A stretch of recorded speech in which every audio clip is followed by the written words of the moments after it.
I'll tell you how meeting a wonderful person can change your life in a dark and disturbing way. Hi, my name is Emily. I'm going to share a story that happened recently. Those who know me know that I'm a very sociable person. I love being with friends, meeting new people, and enjoying life to the fullest. And this week was particularly special because my birthday was coming up. I was counting the days to celebrate with an amazing party that I had been planning for weeks. After all, birthdays are great opportunities to gather people and create new memories. This year, I decided I wanted to celebrate in style at the hottest party in town, an event so anticipated that it's practically the Coachella of my city. Everyone talks about this party, and I couldn't be more excited. When I arrived at the party, I was amazed. The place was beautifully decorated with colourful lights everywhere, creating a magical and vibrant atmosphere. The music was loud, and you could feel the contagious energy of people having fun and dancing. I was wearing my favourite dress, one that always makes me feel confident and ready to rock. I grabbed a drink as soon as I entered and started to loosen up, dancing and enjoying the night. Each sip made me more excited, and soon I felt completely immersed in the party's vibe. Then I saw him. A tall guy with a charming smile that caught my attention immediately. He had a magnetic gaze, one that makes you feel special. Our eyes met, and I felt an instant attraction. He approached, and we started talking. His name was Jake, and right away I realized he was different. He was funny, charismatic, and had a way of talking that made me feel at ease. Plus he talked about various topics, not just trivial stuff. The conversation flowed so naturally that it felt like we had known each other for years. We laughed, danced, and the chemistry between us was undeniable. As the night went on, we got closer, and in a magical moment, we kissed. It was one of those kisses that make your heart race and leave you with a silly smile on your face. After that, we stayed glued to each other for the rest of the party as if we were dating. It was very good, at least at that moment. After that amazing night, Jake invited me out several times during the week. He was as excited as I was and couldn't wait to meet again. However, life has its own plans, and I couldn't make it to any of those dates. My week was crazy. At work, unavoidable commitments came up that demanded my full attention. Plus, my best friend was going through a tough time, and I needed to be by her side, offering my support and company. I couldn't just leave her alone at that moment.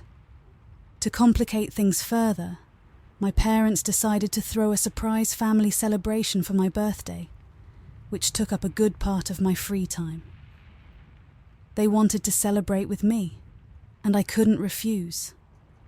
There were so many things to organise at home too, like helping my sister with an important school project and taking care of some household chores that had piled up. Each day seemed shorter, and the free time I had was practically non-existent. So, as much as I really wanted to go out with Jake, these commitments prevented me from accepting his invitations. With every message he sent, my heart ached a little for not being available. I explained my situation to him, and fortunately, Jake was understanding. He said he understood and would be waiting for the moment when I could finally go out with him. This gave me a sense of relief because I really wanted this connection to continue. About a week after kissing Jake at that party, something strange started to happen. I began to notice a bitter and unpleasant taste in my mouth. At first, I didn't give it much importance, thinking it could be something I had eaten the night before. However, the discomfort persisted, and over time, started to worsen. My mouth was constantly dry, and the horrible taste seemed to never go away, no matter how many times I brushed my teeth or used mouthwash. The first symptoms began to affect my confidence. When I tried to talk to my friends, I noticed they made subtle grimaces or slightly backed away, as if they were trying to avoid the smell. I started to get paranoid about my breath, carrying mints and gum to try to mask the odour. However, nothing seemed to work for long. At work, my colleagues began to keep their distance, and some even discreetly commented on the unpleasant smell. This left me deeply embarrassed and worried. Besides the breath, I began to feel constant discomfort in my mouth. I started to notice some sores, which disturbed me even more. I began to avoid smiling and talking too much, afraid that someone would notice my problem. Meals became a torment because the horrible taste seemed to intensify with anything I ate. I couldn't understand what was happening, and the situation was affecting various aspects of my life. Desperate to solve the problem, I scheduled a dentist appointment.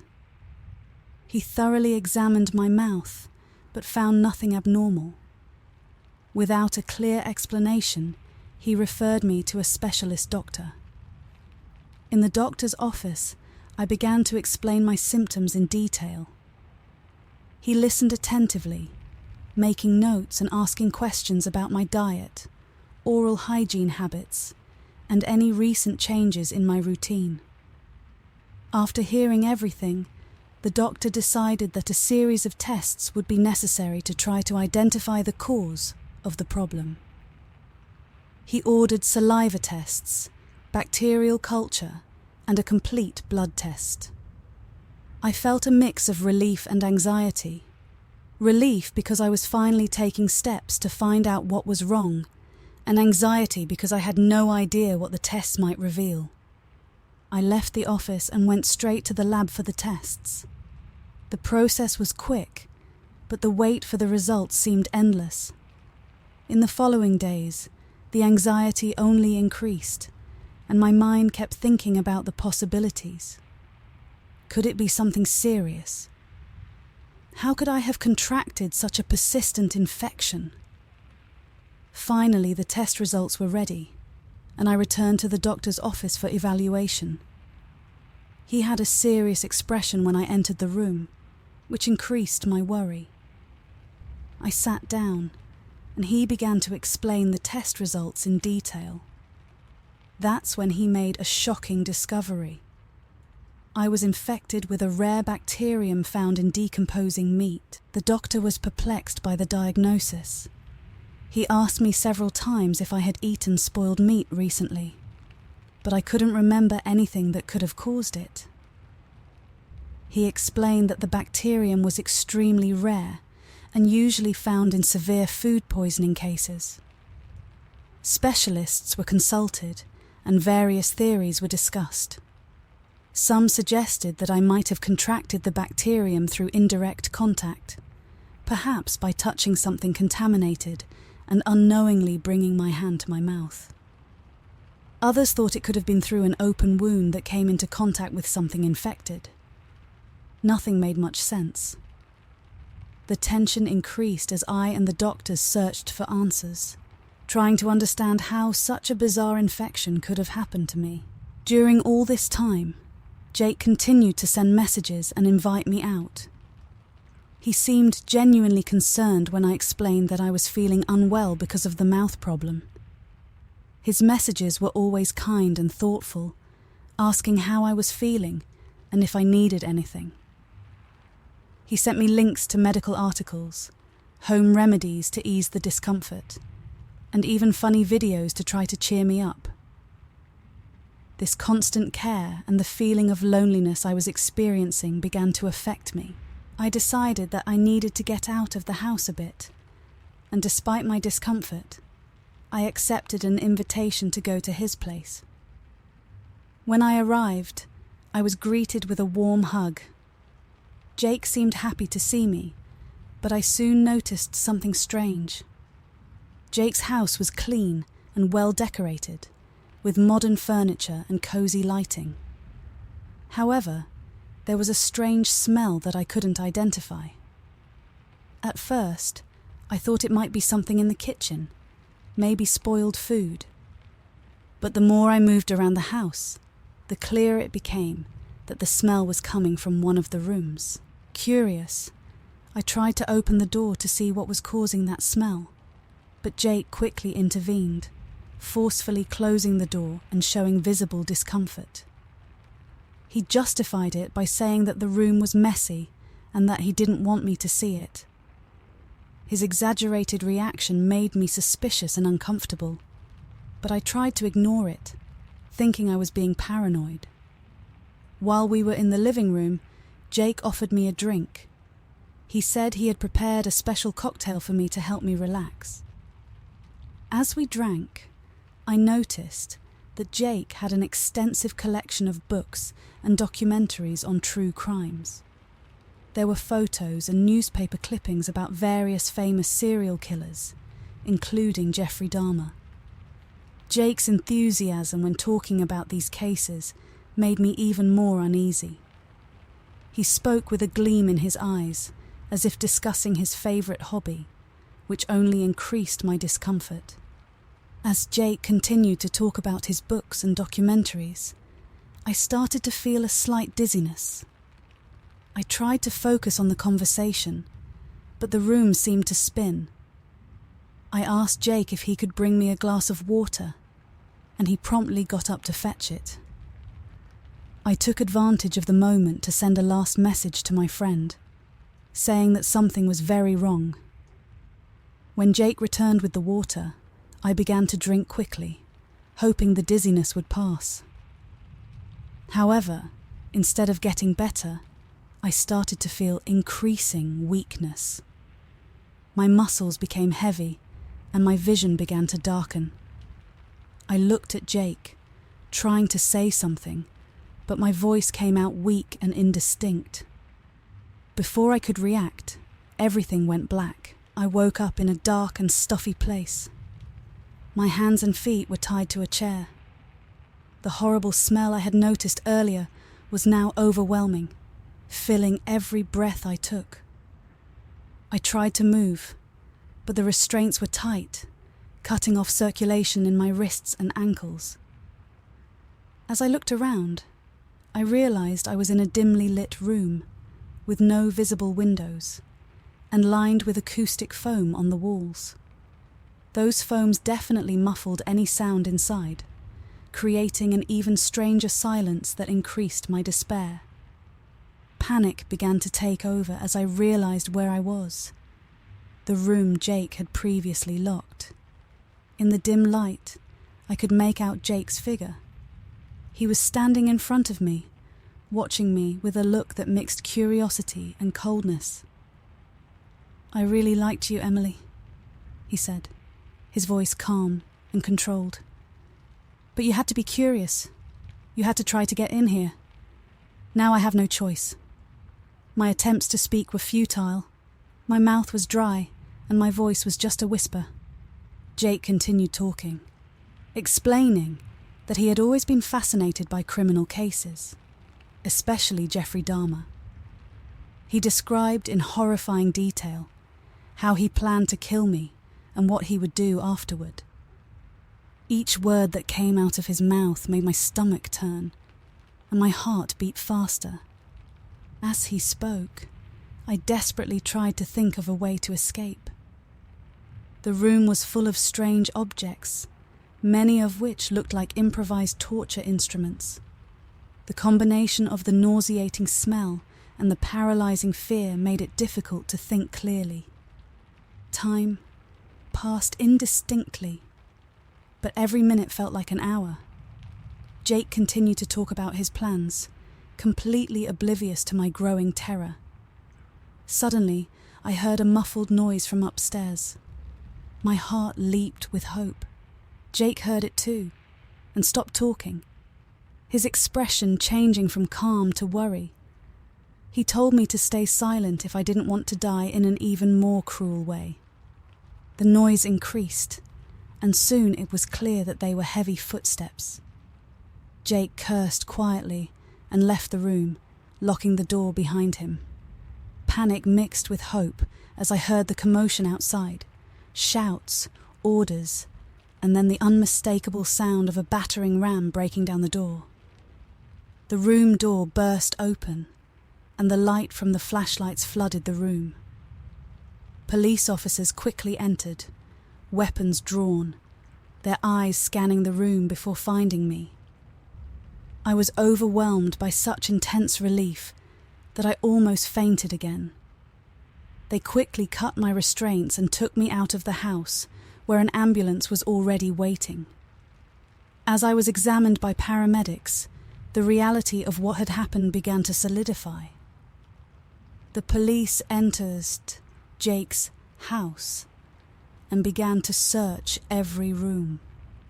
Before leaving home, I had told my friend that I was going to Jake's house and gave her the address.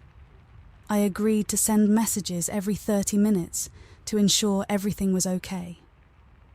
When my phone went out of service and I stopped responding, my friend became extremely worried and, following our plan, called the police to check the situation.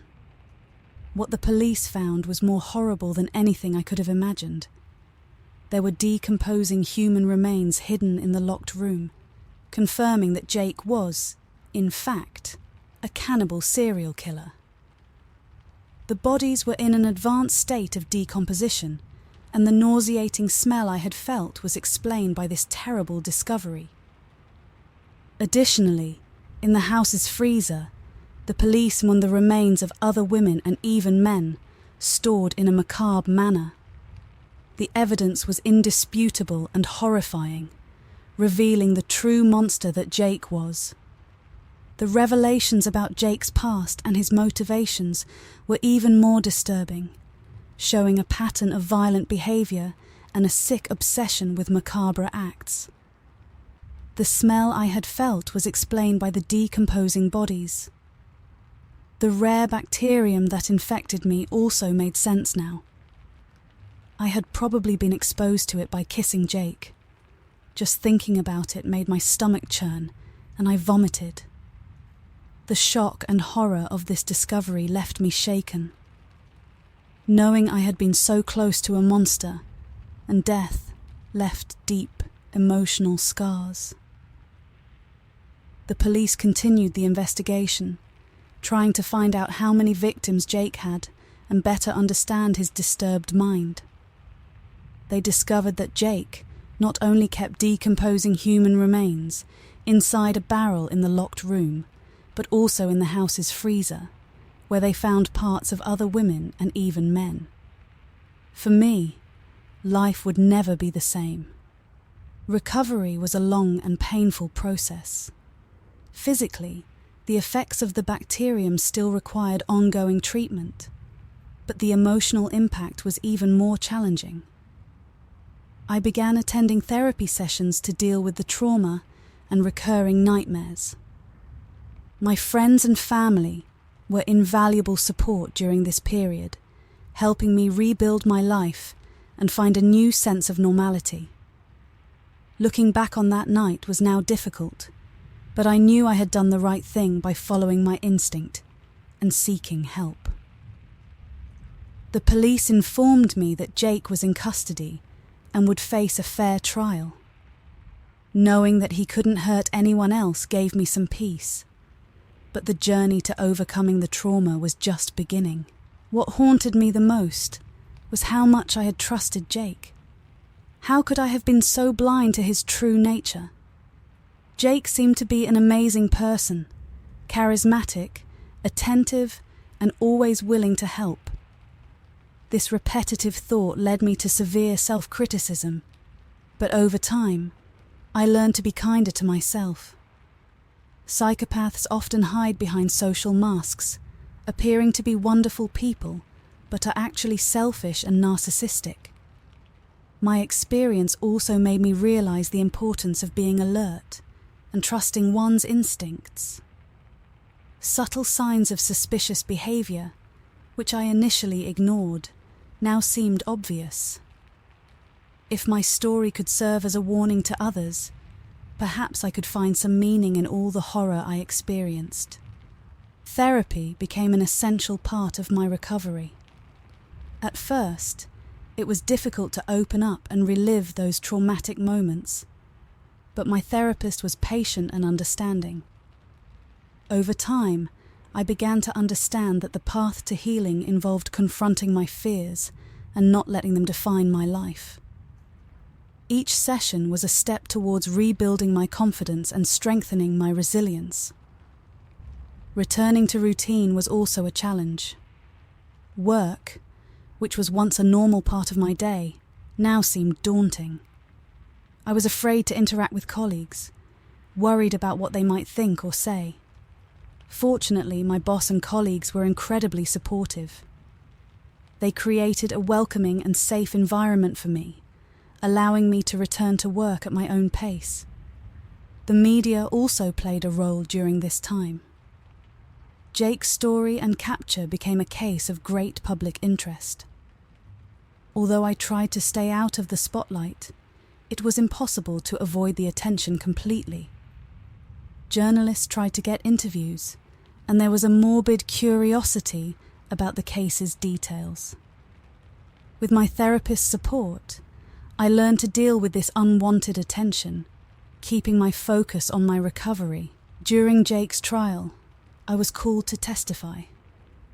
Reliving those moments before the court was a deeply distressing but also cathartic experience. I told my story in detail, hoping it would help ensure Jake could never hurt anyone again. The trial was long and difficult, but in the end, he was convicted. Knowing that justice was served brought some relief, although the path to recovery was still far from over. The bacterium that infected me required prolonged treatment.